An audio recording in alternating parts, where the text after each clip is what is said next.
च्या बातमीपत्रात मी जाई वैशंपान आपलं स्वागत करते। पाहूया बातम्या विस्तारानं। भारत आणि न्यूझीलंड यांच्यात ऐतिहासिक मुक्त व्यापार कराराची घोषणा आज झाली। पंतप्रधान नरेंद्र मोदी यांनी आज न्यूझीलंडचे पंतप्रधान क्रिस्टोफर लक्सन यांच्याशी दूरध्वनीवरून संवाद साधला। यावेळी दोन्ही नेत्यांनी संयुक्तपणे ऐतिहासिक, महत्त्वाकांक्षी आणि परस्पर फायदेशीर भारत न्यूझीलंड मुक्त व्यापार करार यशस्वीरित्या पूर्ण झाल्याची घोषणा केली।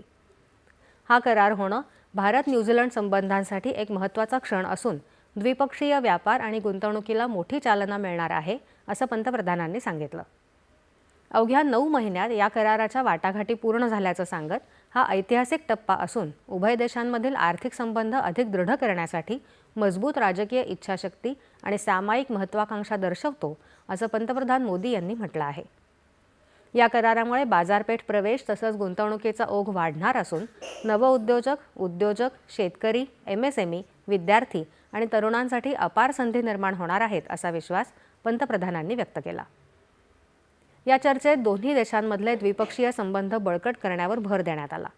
ओमान, UK, EFTA देश, UAE, ऑस्ट्रेलिया आणि मॉरिशस नंतर गेल्या काही वर्षांमध्ये हा भारताचा 7वा मुक्त व्यापार करार आहे।